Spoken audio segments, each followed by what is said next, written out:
Good morning, ladies and gentlemen, and welcome to the first episode, the pilot episode, if you will, of Honey, What Are the Kids Thinking?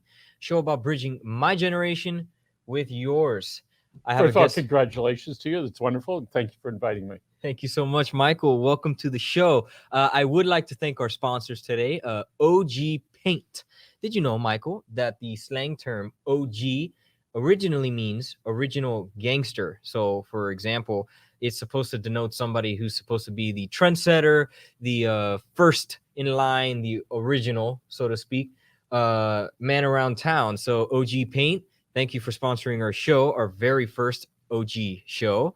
And if you want to make your house look OG, you can go to OG Paint. You can see their information. Man. Wow, terrific. Thank you for that. By the way, Yeah.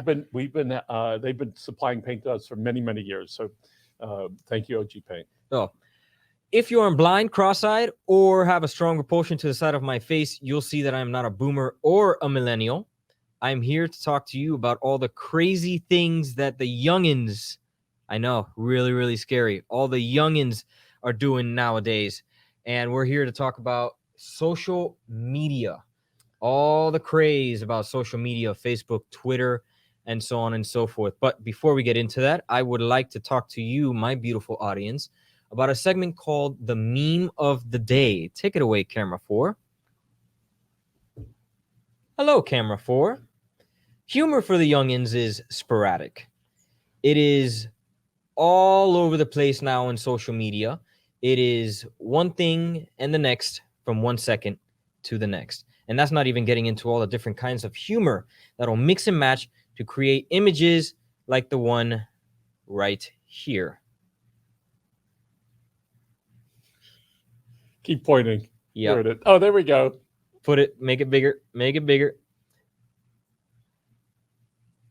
There it is. There it is. Now, you might be asking yourself, what in the Lord's good name is this?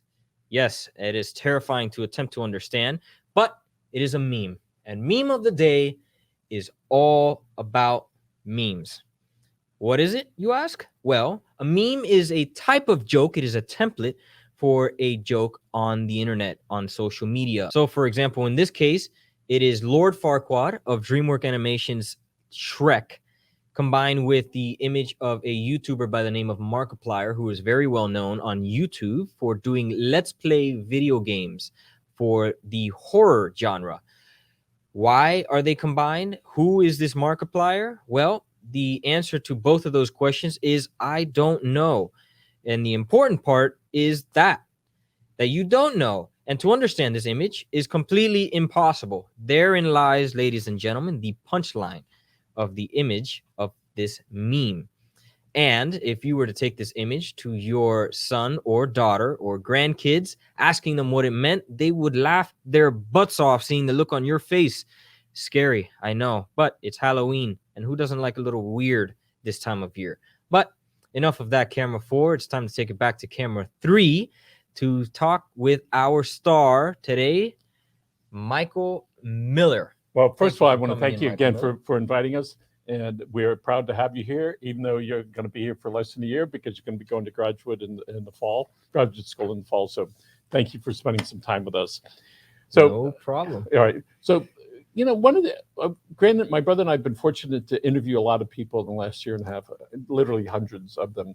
And one of the things that I asked most of the people, when did you decide you wanted to be in the field that you're in?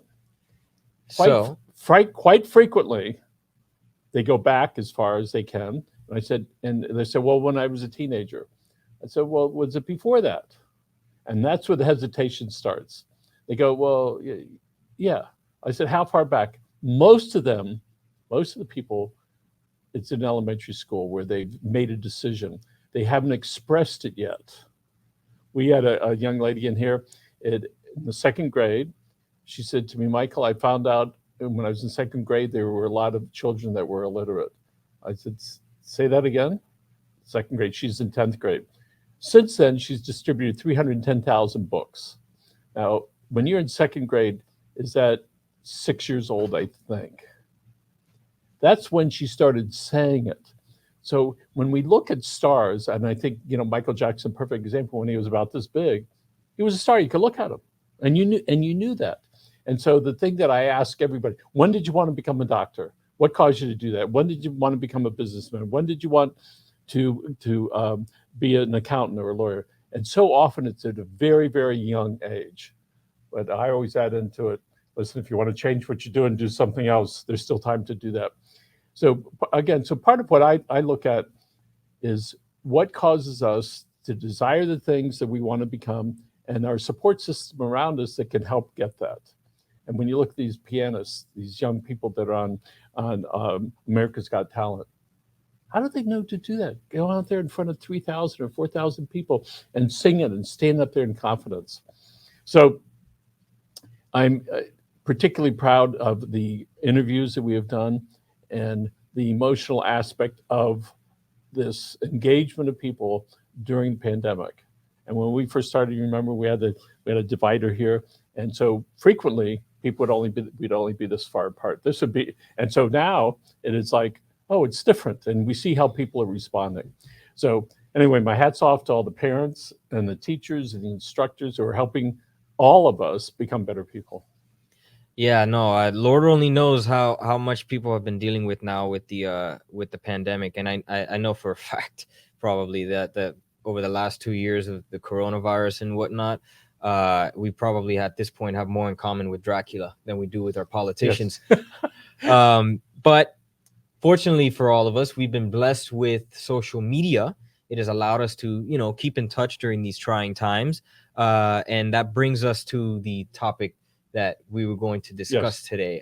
The likes of Facebook, Instagram, Twitter, and the most recent addition to that list, TikTok, which for all of you folks at home is the 2016 sensation that has quite literally taken the world by storm. The app can be available in 150 countries and has racked up a total of 1 billion users. Yes, you heard that number right. 1 billion. That is 1/7 of the total global population. And in the US alone, about 200 million, 130 to 200 million is what the estimates are. So putting that company is 6 years old. Yeah. 5 or 6, yeah, 5.5 years old. It really says to the desire of that billion people, all right? That billion people find something interesting about that. And as you probably don't remember, at the beginning, Facebook was for kids, and then they sort of migrated somewhere else. And you can see they migrated now to TikTok. Yeah, that's exactly what's happening. Although I will say, of all the social media websites, the one I happen to frequent, I also go on Instagram every now and again, and you'll still see some of the younger generation, maybe somewhere closer to my age. I know the kids nowadays will probably be more likely to be found on TikTok. But it's quite interesting to see the migration, the demographic migration that goes on in the social media. Moves very, very quickly. That's part of the appeal of social media. And it's quite incredible to kind of watch it unfold. You can almost see it in real time. But I have to ask you, Michael, which social media websites are you personally involved in? Okay. Personally, is Facebook. I've become sort of an aficionado because we realize a lot of our people that communicate with us for our news and media coverage that we have, they like that. It's easy to access. They find other people that are there, a lot of business activity that's there. It's very visual, right? And videos are obviously a very big deal now as compared to 10 or 15 years ago. I was on Facebook, and I'm probably, hate to say it, 18 hours a day checking and looking at things. And I get that screen time report in the morning as I wake up and the phone is in my hand. And it's like trying to take it out of my hand for an hour's rest. It's like stuck to you. Yes, it is. It's an amazing process, right? And now I use it as a nightlight. If I need a light, I go over here instead of like walking around. And so I've really not used Messenger very much until recently. But then I realized it's easier for me to use Facebook as a device for sharing content. The Messenger doesn't seem to be very popular as compared to other methods. That's just my use. And sometimes I'll test out people I know. If they're there, I'll send them a message. 3 days is like common before they return a message. But then you begin to realize there's certain ways that people want to communicate. Before it was phone or person to person, and then it was phone, and then it was email. And we know people answer texts in a very short period of time. We have this compulsion that we want to do that.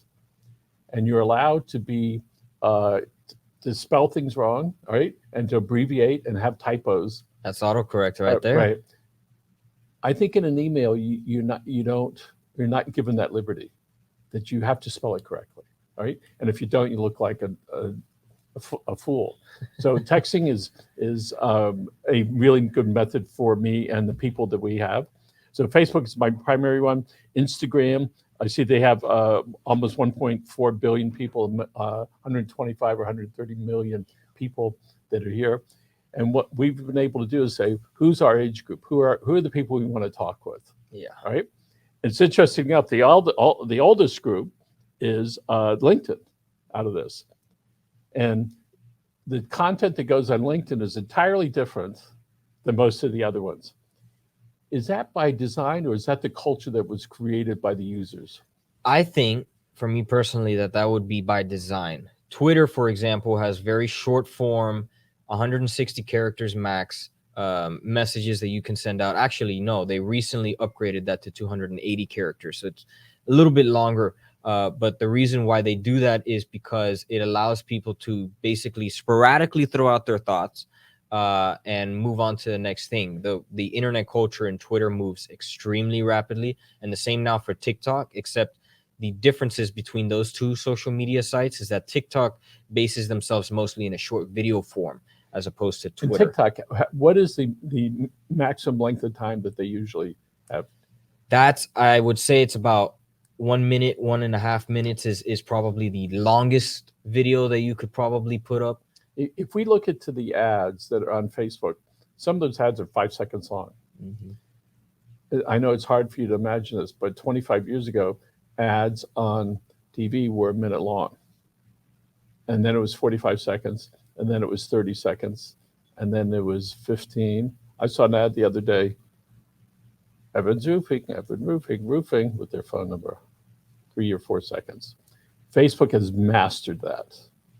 To catch us with our attention deficit and to stimulate the brain, because that's what a new one comes on, trigger. It's like getting an electrical shock. Mm-hmm. Those are absolutes that happens. How many friends? What's a new message? And you're checking all the time, all right?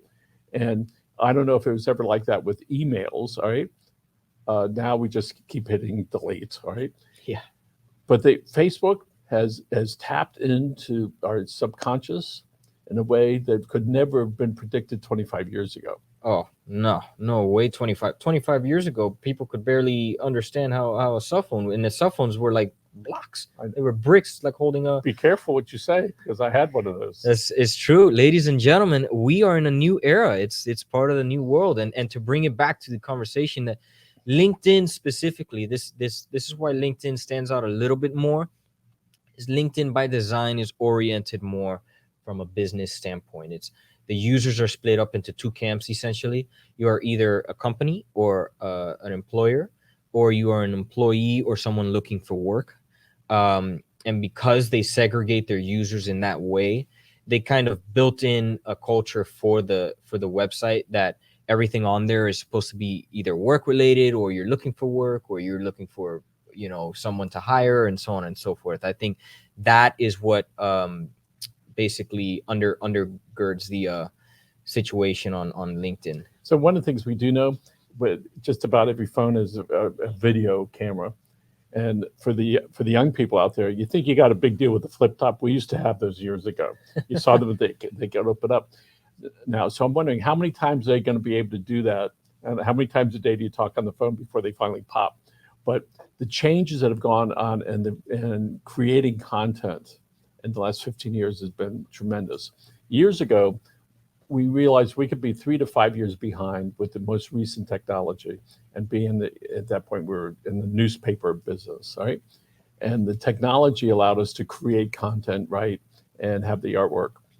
And then now, I don't know, if you're behind 6 months, you got a problem, because you just get left behind. Sure. And if your customers and your readers are staying up with what's out there, and you're over here, they go away.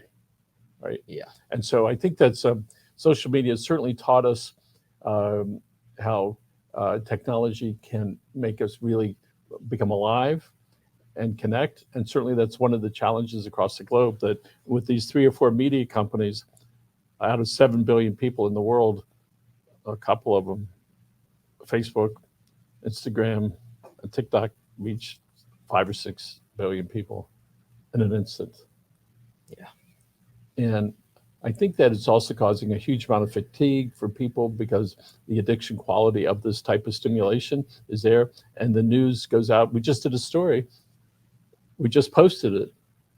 It went out to like 30,000 people just saw it. Yeah. It was like, holy moly. If you miss a day on social media, you're gonna come back the next day and you're gonna be completely lost. It's like trying to come back into a conversation and everyone's moved on with their discussion, and now all of a sudden the whole new conversation happening, and you've just been introduced to it. So let's look at how when you go out with your friends, your family, and everybody has their phone, all right, whether it's an excuse or not. But it certainly says something about when you're with somebody, whether you answer your phone or not. And then if you answer it, what you've said is you're not as important as this phone call. Otherwise, I wouldn't answer it. Basically. So it's quite all right. Let's hear some more here. Yeah, it's quite incredible the types of things that social media has been able to grace us with. You know, it's allowed us to share a lot of the brilliance, the joy in the world, but unfortunately, social media has also been able to allow us to share all of the stupidity of it. And I'm loath to make fun of someone online. It brings me no joy to do that. But you know what also brings me no joy? The picture of this woman. We'll put that up now on the screen. This is a social media, an Instagram model. And I just found this story this morning. She is an Instagram model who has elected that it would be a good Instagram post if she decided to post for pictures on her father's funeral service. Yes, ladies and gentlemen, behind her is an open casket of her father. Oh my goodness. And it's quite incredible that the kinds of things, by the way, let me note before we continue, the reason why this went viral this morning, folks, before you lose all hope, it's not because anyone thought this was cool. It went viral because just about everyone of all ages on social media thought this was utterly ridiculous. I mean, I think the only thing we're missing from this picture right now is the fact that the father is posing with her. And honestly, if it were me, if it was my daughter doing pictures of this, I would probably rise from the grave as well. But what do you make of this, Michael? Well, she would say, look at all the people that are talking about me. Whatever it takes to get somebody to like me, hate me, whatever, delete me, I think it's pretty atrocious. All right. Yeah, it is. You know, if it would, and her pose is a modeling pose up there. And it's like, and I'm sure this is being talked about everywhere, but rest assured, as she opened the door, there'll be plenty of people doing that. I was at a funeral recently, and they had pictures of the deceased there. And I went to the widow and I said, would it be okay if I took pictures of this so I could have them? All right. He was already cremated. And it was at the table. And I wanted that for me so I could go study this stuff later. But I'm just very discreet about that, which is, you know, I think that's something that is private. All right. And this particular person who's an influencer, I assume. Yeah. Do you know how many followers she has? Oh, I mean, she's probably at least in the hundreds of thousands. So it just goes to show you even more what's going on through her head. You know, that she sat there and said, yes, I would very much like the world to see this.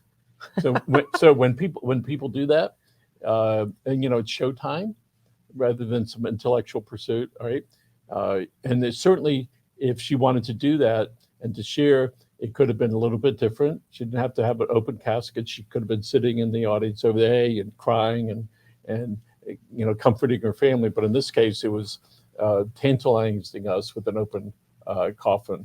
Yeah, no kidding. Now, folks, before we sign off, I do want to talk to you, my beautiful audience, about one more thing, one more little segment that I like to call Spotlight of the Week. It's called that because it's about, something that I've noticed this week that I think is truly remarkable, that I find very, very fascinating for me. And the spotlight of this week, because this is Halloween season, happens to be a show by the name of Over the Garden Wall. And the reason why I've chose it is because it's a colonial American story. It's very, very charming, very nice handwriting, writing style to it. It's a little kids Cartoon Network show. You can find it on Hulu, about these two boys that get lost in a woods called the Unknown, and it's about their journey back home. And the reason why I find it so charming is because it draws a lot of imagery from the American mythos, our culture and colonial era type beliefs. We can bring up a couple of screenshots from the show itself. Here we have a giant pumpkin dancing with a bunch of other pumpkins. This particular episode dealt with, they got lost in a town and they were asking around for directions, and the inhabitants of the town happened to have been pumpkin people. Again, it's very, very charming. Highly, highly recommend it. It's a great watch for you and your kids this Halloween season, and absolutely splendid. I loved it. I watched it from start to finish all day yesterday. It's 10 episodes each, 10 minutes per episode. Very, very nice watch. Now, I wish you all a wonderful week at home. This is Andres Pena and Michael Miller. Thank you again for coming in today. Thank you. Signing off from Honey, What Are the Kids Thinking? I'll thank our sponsors one more time, OG Paint. They did a great job sponsoring this show. And happy Halloween, folks. Goodbye.